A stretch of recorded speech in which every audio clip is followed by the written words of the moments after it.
반갑습니다. 광주 오치도장에서 신앙하고 있는 조윤정입니다. 저는 도기 129년 음력 11월 1일, 양력 12월 8일에 입도했습니다. 그날 제가 입도한 날 남편에게 전화 한 통을 받았는데요. 남편의 전화를 받고 간 곳은 저희 인도자의 사무실이었습니다. 그곳에서 인도자하고 몇 마디 나누지 못한 채 바로 도장으로 가서 도족부를 쓰고 입도를 하였습니다. 제가 저상이 음덕이 너무 많은가 봐요.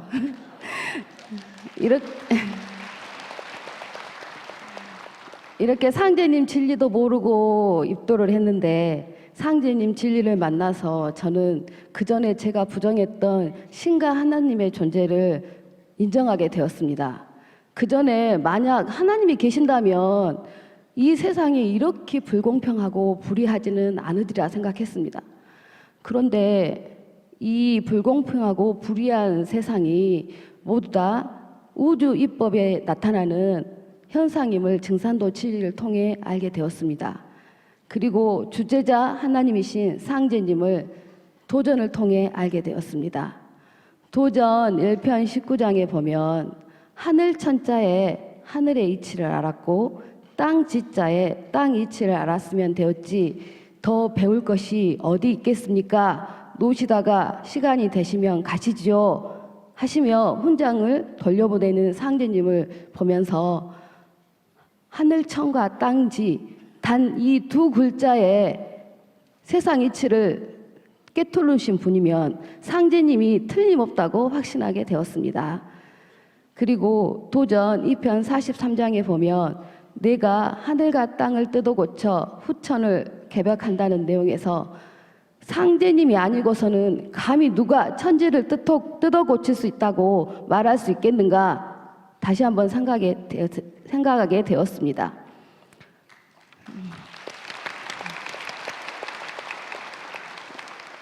그리고 3편 8장에 보면 김영렬 성도님께서 온평장날에 상제님을 뵙는 구절이 나옵니다. 너무 반가워서 상제님을 뵙고 저는 죽어서라도 선생님을 따르겠습니다. 이런 말씀을 듣고 보고 저는 신앙은 이렇게 하는 것이구나. 이게 바로 상제님을 모시는 마음이고 이게 시천주 신앙이라는 것을 알게 되었고 지금까지 그렇게 신앙하려고 노력하고 있습니다.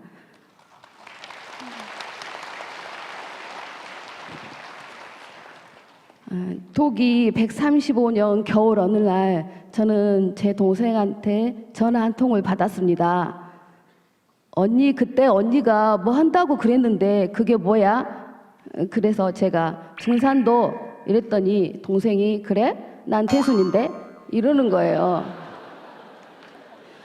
성도님과 저 지금 웃고 있지만 그때는 정말 하늘에서 커다란 망치가 제 머리를 탕 하고 때리는 기분이었어요. 순간 멍해지고 아득해지면서 말문을 잃었습니다. 그래서 동생한테 너 무조건 집으로 돌아가라. 나중에 언니하고 만나서 자세히 이야기하도록 하고 어서 빨리 집으로 가거라. 그랬는데 동생은 제 말을 듣지 않았다고 하더군요. 나중에 물어보니까. 그래서 저는 이제 어떻게 해요? 얼른 도장으로 달려가야죠. 도장에 달려가서 저희 도장 책임자이신 포종님과 상의를 드리고 바로 정성 수행을 들어갔습니다. 21일 정성 수행을 포종님과 끝내고 동생을 만나기로 한 날 그날 아침부터 눈이 너무 많이 오는 거예요. 눈이 너무 많이 와서 제가 포종님께 그랬죠. 포종님 눈이 너무 많이 오는데 다음에 가면 안 될까요? 그랬더니 포종님께서 절대로 안 된대요. 오늘 꼭 가야 된다고 하시면서 가자고 저한테 막 부추기시는 거예요. 그 말씀을 듣고 냉정하게 말하면 포종님은 남인데 언니인 제가 눈을 핑계대고 가지 않겠다고 하는 것은 너무 죄송스럽다고요. 그래서 상무도장으로 어찌어찌해서 동생을 인도해서 대순과 증산도의 차이점을 이야기해 주었습니다. 그런데 동생의 눈치를 보니까 조금 더 듣고 있지 않아요. 그러면서 나중에 한다는 말이 그때 가서 죽게 되면 죽죠 이러는 거예요. 그래서 태상 정도사님께서 때를 놓치지 말자고 했는데 나는 때를 놓쳐버렸나? 어떻게 하면 좋지? 그러면서 바로 뒤따라 든 생각이 태상 정도사님께서 포기하지 말자 하신 말씀이 또 생각이 났어요.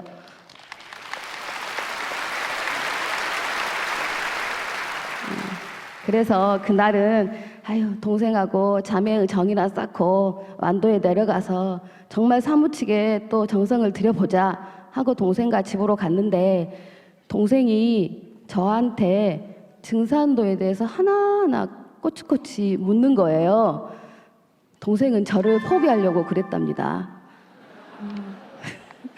그래서 동생이 저에게 증산도에 대해서 물을 때 제가 마침 도전을 모시고 왔어요. 그래서 도전을 펴고 상제님 성구 말씀을 하나하나 짚어주면서 답을 해주고 뒤에 나와 있는 상제님과 태모님 제셋이 수종든 성도님들과 그 후손들의 사진을 보여주면서 증산도의 역사에 대해서 설명을 했습니다.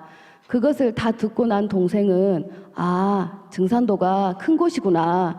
이곳이 진정한 종갓집이구나 하고 알게 되었답니다.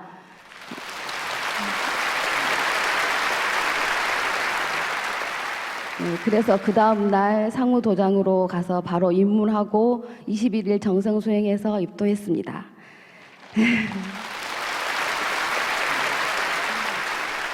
그리고 도기 143년 3월 24일은 강주에서 환단곡이 콘서트가 있었던 날입니다. 강주에서 종도사님을 모시고 일반인을 대상으로 하는 첫 행사였기 때문에 우리 강주에 있는 모든 성도님들은 어포 성도님들까지 한 분도 빠짐없이 환단곡이 포스터를 붙이고 집집마다 초대권을 넣으면서 환단곡이 성공을 위해서 열심히 활동을 하였습니다. 그래서 그리고 그 한 콘 이후에 또 정도사님께서 환단고기를 통해 국통맥을 널리 알리면서 포교하라 하신 말씀을 쫓아서 계속 환단고기 전단지를 붙이며 홍보했습니다. 그러다가 우리 오치도장 성도님들 몇 분이 모여서 지하철 광고를 한번 해보자 그렇게 뜻을 모았습니다. 그래서 지하철 광고를 했는데 그 지하철 광고 문구에 뿌리가 통째로 잘린 역사라는 그 문구를 보고 저희 도제이신 정견 성도님이 전화를 주셨어요. 정견 성도님은 목포에 있는 요양원에 지하철을 타고 출퇴근을 하셨는데 그 문구를 보고 제 연락처를 적어주셨다가 목포 요양원에 계시는 할머니 할아버지들을 위해서 텃밭을 일구다가 커다란 나무 뿌리를 깨셨대요. 근데 그 나무 뿌리를 깨다가 뿌리! 이 뿌리다! 그러면서 저에게 전화를 주셔서 주셨습니다.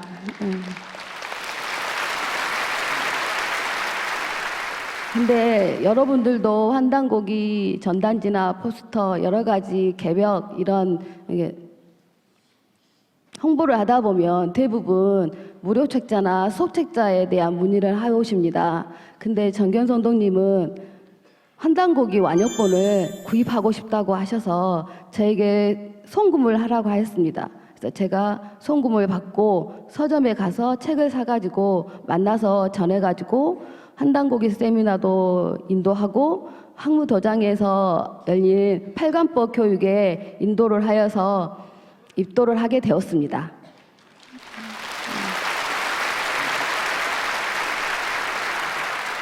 동생과 정견 성도님 이 두 분 입도를 통해서 제가 얻은 것이 있다면 일심과 정성입니다.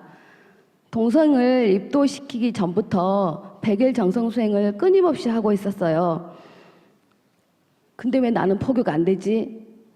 그러면서도 끊임없이 정성 수행을 했는데 그 천재 들인 정성은 어디에 가는 것이 아니고 축적되어 뭉쳐져서 태상 정도사님께서 말씀해 주신 원력이 되어서 입도가 된다는 것을 알게 되었습니다.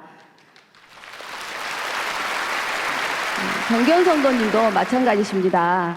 저는 그때 포교보다는 어떻게 하면 많은 사람에게 황콩과 환단고기를 더 알릴까, 그 알리기 위해서 노력했습니다.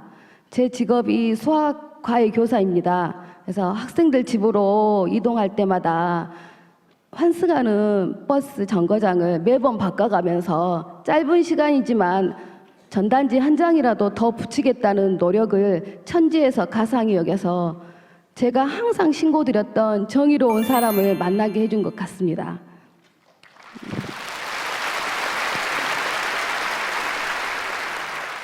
제가 정신적으로 가장 방황하던 시기가 있었는데요. 29에서 30살로 넘어가는 그 몇 달 동안이었습니다.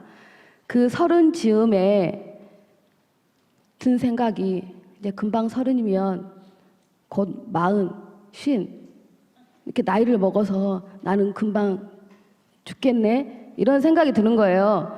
그래서 이렇게 죽음이 닥치면 내가 죽을 때가 되면 내가 이 세상에 와서 무엇을 하고 가는가, 나는 왜 태어났고 살아가는가, 이런 생각들이 저를 고통 속에 빠져들게 했습니다.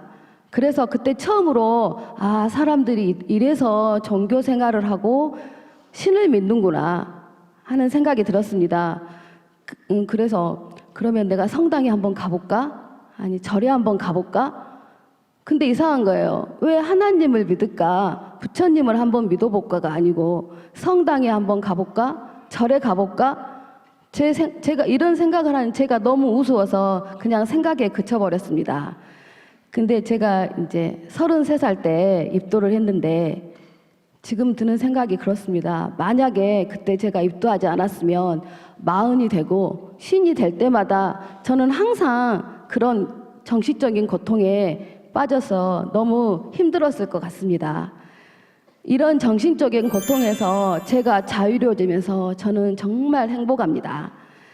제가 상제님 진리를 만나 미래에 대한 확신을 얻고 어떻게 사는 것이 천지에서 사람을 내고 쓰는 이때 참 인생을 사는가 해답을 얻어 정신적 방황을 끝내고 행복을 얻은 것처럼 상생방송을 보고 계시는 분들이 증산상제님의 참 진리를 만나 정신적인 고통에서 벗어나서 저처럼 행복한 생활을 했으면 좋겠습니다. 감사합니다.